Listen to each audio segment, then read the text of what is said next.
Hello and welcome back to another episode of Off the Line. If this is your first episode, listening to our podcast, hello, and don't forget to hit that like button and subscribe to our YouTube channel. Also, we're on Spotify and Google Podcasts and Apple Podcasts, so don't forget to follow us there as well. The Premier League is less than 72 hours away now, and the predictions are coming in fast and hot. So, we at Off the Line have decided to make our own predictions for the next Premier League season, with a little twist, of course. We have with us today the greats of the predicting game, Mr. Avinash Arun and Mr. Mayuk Pasu, and I am your host, Rahul Panikar. So, this year's Premier League promises to be one of the best contested and most interesting Premier Leagues to be ever played, I think. And the race for the top six is going to be as hot as ever, with a lot of teams, making the transfers required to make their team stronger, fight for those spots. But I believe that the top six is going to finish with the conventional big six. And the Europa League spots, in my opinion, will go to both the North London clubs in Tottenham and Arsenal.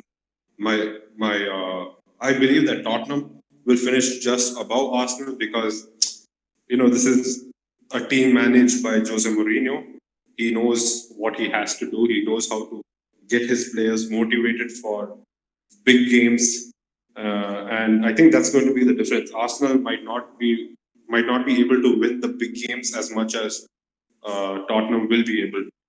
Also, Tottenham made a very shrewd signing in Matt Doherty, who's the kind of right back Mourinho would love to have in his team. He's the kind of right back. He's a very old school right back. He's someone who attacks, defends, and who's very aggressive in his style of play. And he's surely an upgrade from Serge Aurier in that position. I also believe that Arsenal haven't really made any mind-blowing signings of yet. They have signed a couple of players in Willian and Gabriel from Brazil, but it's not a team I think Mikel Arteta fully trusts. I feel he needs a couple more signings to be able to, influence his style of play in the team. And I think that's going to be a major factor in them finishing in that Europa League spot right below Tottenham. First of all, thanks for calling me a great. It's been a while since anyone's called me that. Okay, so like Avinash already mentioned about the transfers and all, so I'm not going to touch on that. But I will say that Spurs will finish above Arsenal this season. Now I know there is an air of good hope going on amongst Arsenal fans, given Arteta's last two trophies which he won in his last two games, and that's a good thing. But I think they should take the pressure off of him a bit. Like they're treating him like he's the second coming of Pep, which is a bit too much. I think he needs time. Arteta is definitely building towards something good here, and I think if he continues to get good backing from his own board, Arsenal, to be honest, could actually be at least challenging for the title in the next maybe 3 years or so. So anyway, but for this season, I will say that Mourinho's usual second season success will kick in, and in this case, I think success with the Spurs team that he has will be a fifth position finish, will be Europa League football, and I think that's a pretty good finish given what he has and what he's been through. I can see Spurs finishing above Arsenal, but again, I think it's going to be close, and I think it'll also depend on the two North London derbies that will be played. So I think both of you have kind of made it pretty clear.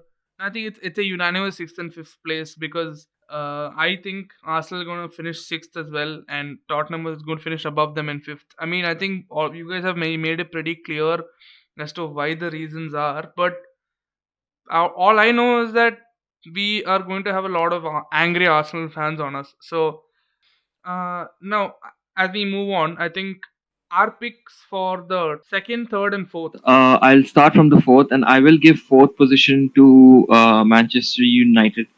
And before whoever supports them gets all up in arms, I know they have been really excited over the signing of Van de Beek, which is good, and the prospect of signing Sancho, which I think if Man United does fork up the cash, then he'll definitely be a part of that team come start of the season, which is again a great team. But I still see them struggling in terms of consistency. And now Solskjaer has done a decent job, but I don't know why I feel he might have some sort of a managerial burnout this season, given the increasing size of his squad. He's still a novice manager, to be honest. So for that reason, I'm giving United the fourth place, and obviously that means third place in my mind is going to Chelsea. Now, the one job that Lampard has to do, given that this is his second season, given that he will not get that sort of free pass which he got last season, he'll have to get this team to gel together, to play well together. He's got a great set of players, I mean, in the club already, and now he's got new, fresh players. So I think he has to make a team that will have a good team chemistry. The new players with the old players. I feel that Liverpool is going to finish second. I mean, amazing season that they had for the last two seasons. Actually, I don't know if Klopp will be able to keep that third year in a row, like to keep that consistent. Also, despite the fact that they have a great team with world class players, they still haven't made any signings, and I feel they don't have adequate backup in their attack. But somehow, let's say Mane has a down year or Salah gets injured, what are they gonna do then? So I just feel like these might play a role in Liverpool not being able to cross that finish line. Yeah, so I'm inclined to agree with Mayuk. Uh, Rankings, I think United will finish fourth, Chelsea third, and Liverpool second. I'm calling United for fourth not because of the lack of quality. I just think they don't have enough quality as Chelsea and will have, because Chelsea have come out fully strong in this transfer market. They bought the players they want. I mean, they're trying to sign a player they really need in a particular position. And Liverpool they've been the strongest team in the Premier League for the past 2 years, and I feel like that's enough to just tip both of them over Manchester United. Now the thing is, in the second and third spot, it's getting a little tricky for me because I believe Chelsea can actually mount a title challenge, but that's too early to call, and that's such an audacious call. I'm not going to do it, but there might be a good fight between Chelsea and Liverpool for second and third. Also, we have to keep in mind that this Premier League season is as congested, as hectic as ever. So injuries are going to play a very big part. And I feel like Chelsea have required depth to cover up their bases if they have a few injuries, whereas Liverpool do not. Having said that, I think that attitude and that mentality is going to go through the team, and they might just tip Chelsea for second. I think again, I am inclined to agree with both of you, but with one key difference. In my mind, I think Man United can actually mount a good defense of the last year's third place position, even though we're lightly, you know, let's say shallow in terms of squad depth. So even after making such good signings, I still feel that maybe Lampard's lack of managerial experience can play a factor, and maybe that can cause Chelsea to tumble into fourth. But again, it's a prediction. It can most possibly be wrong. But again, I just have a feeling that Man United will be finishing third and Chelsea will be finishing fourth next season, with Liverpool finishing second. So I think that's the only key difference between our second, third, and fourth place predictions. But moving on to the most important prediction, who do you think will be next season's Premier League champions? Well, I think next year's Premier League champions will be Marcelo Bielsa's Leeds. No, it's gonna be Manchester City. I mean, like there was no one else really. They haven't made a lot of signings, and they're still. I think they're still after signing a few defenders. I mean, they've already got Nathan Ake, but I think they're still looking for a world class centre back.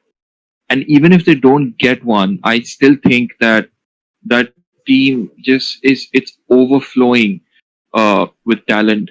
You know, like how oil overflows. Anyway, so and see, it's a Pep team, and like his tactics are always like a class apart. And I mean, talk about depth. I mean, I mean, he has a team which has Mahrez in the bench, and that says a lot.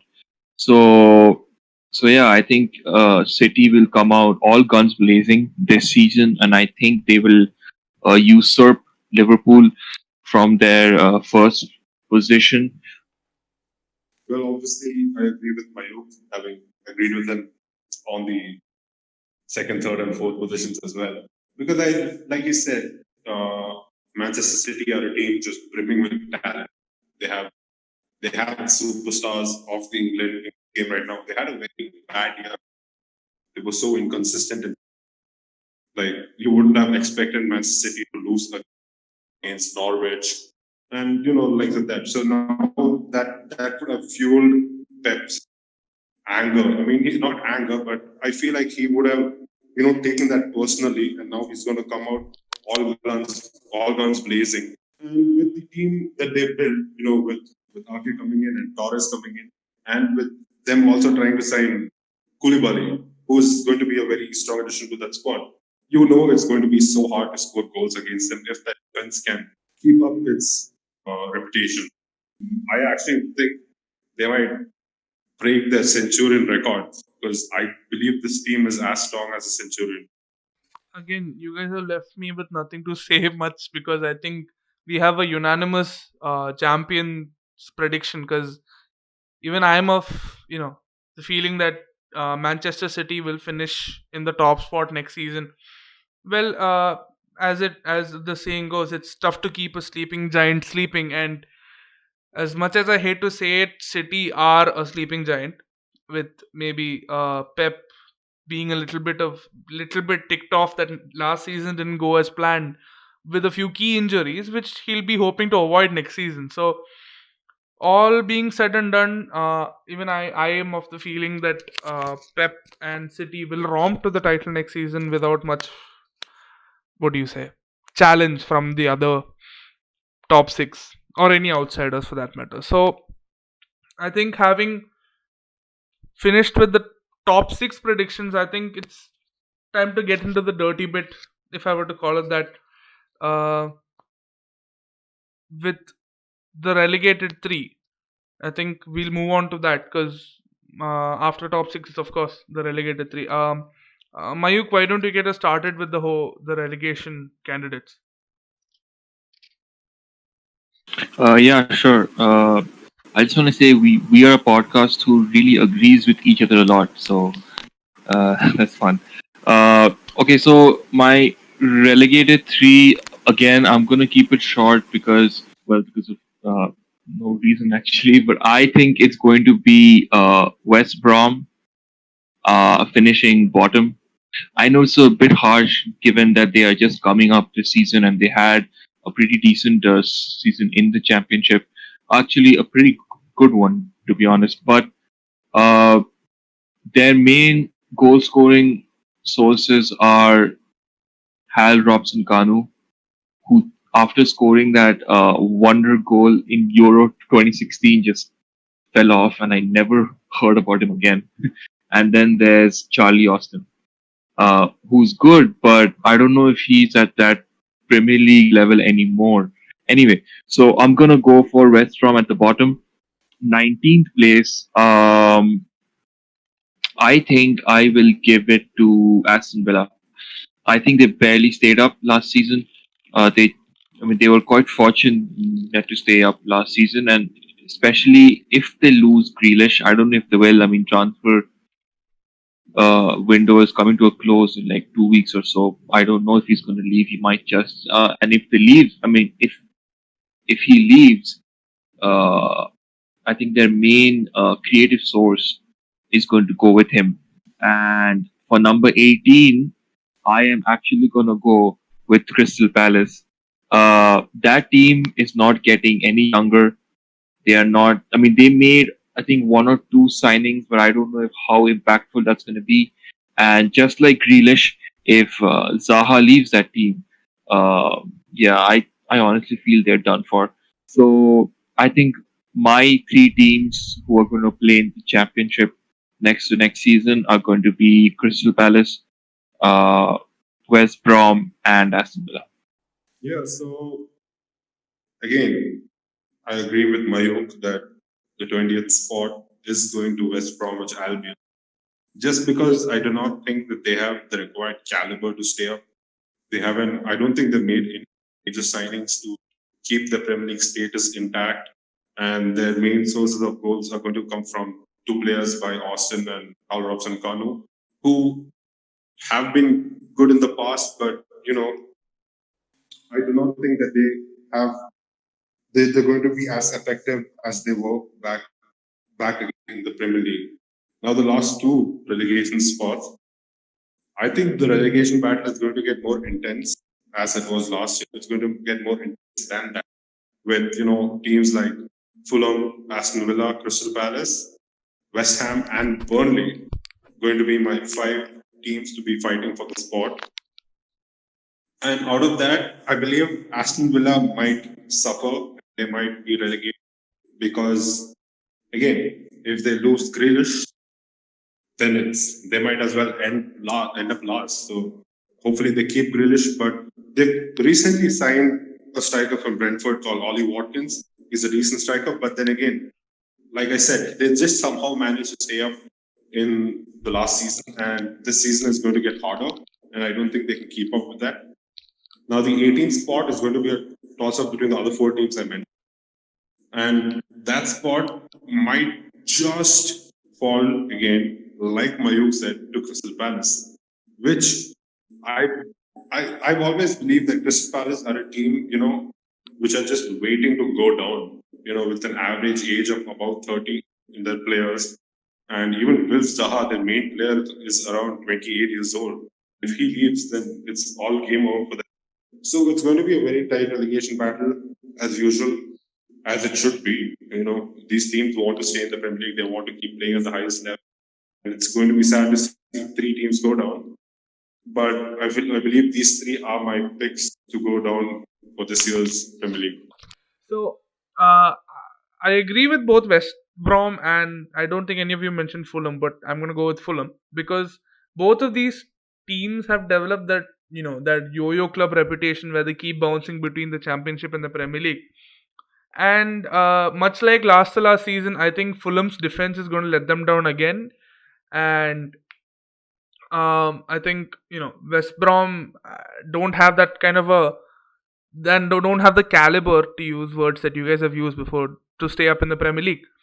But my 18th pick is going to be West Ham because for me, if you look at the fixture list, West Ham have, I think, one of the worst fixture lists in the Premier League because they have the October from hell. Any manager who manages to come out of that without getting sacked is blessed, is what I'm going to say. And I don't think David Moyes is blessed at all.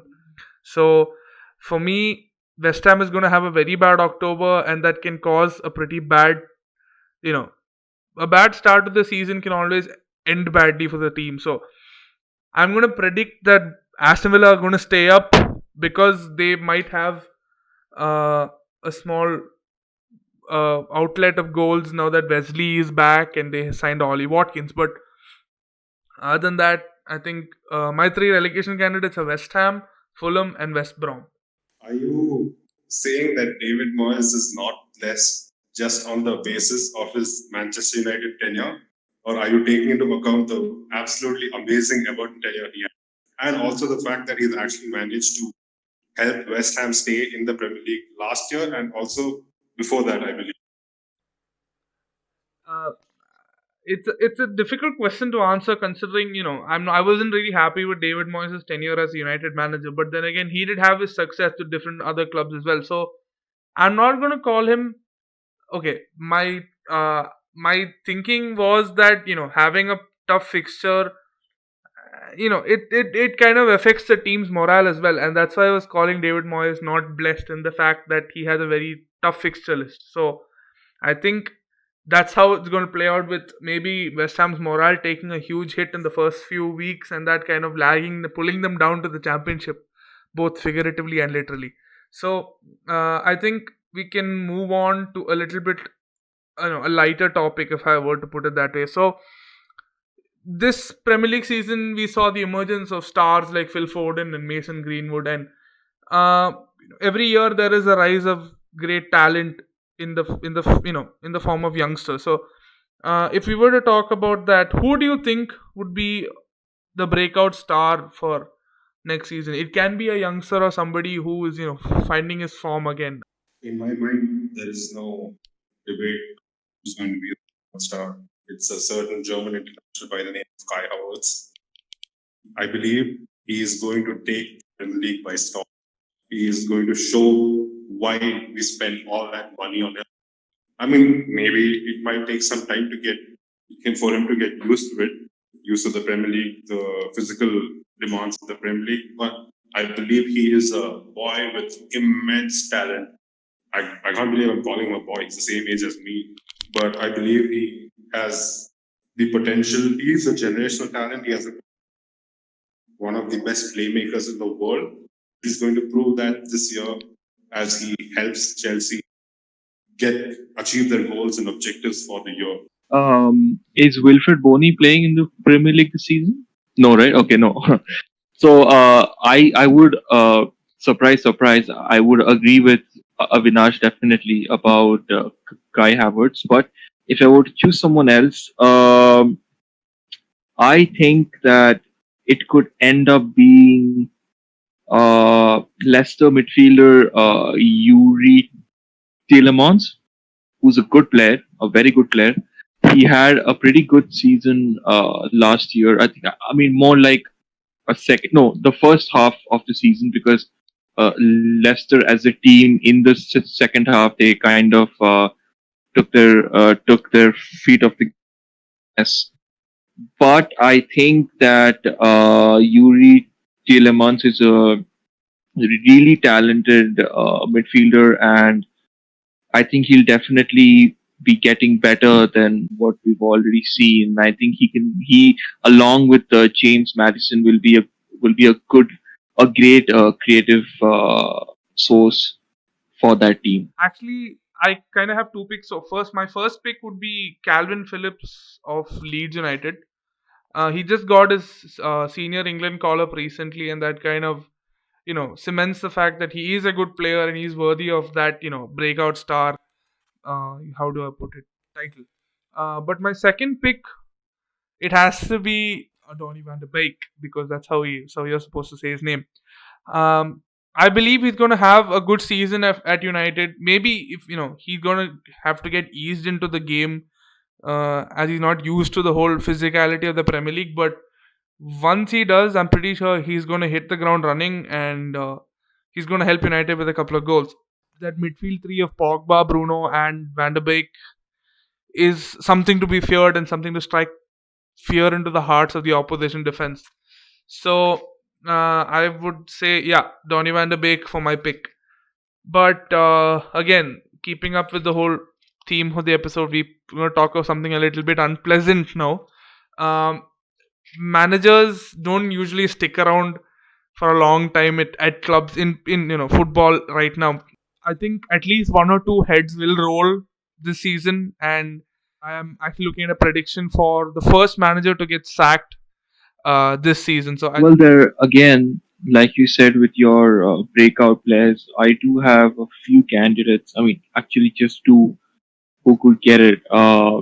One being David Moyes of West Ham, because, like you mentioned, they have a really, really tough and testing fixture list in October. And no offense to West Ham, but I don't know. I don't think that they will be coming out of that fixture with flying colors. And my other candidate is Roy Hodgson of Crystal Palace, who I already mentioned when I was speaking about the like that they will be going down next season. I think Hodgson might like himself might just get tired and be like, I'm getting too old for this, and he might just leave because Crystal Palace are definitely going to have a really hard time. I think Slaven Bilic is in high danger of losing his job as soon as the Premier League starts if West Brom do not hit the ground running.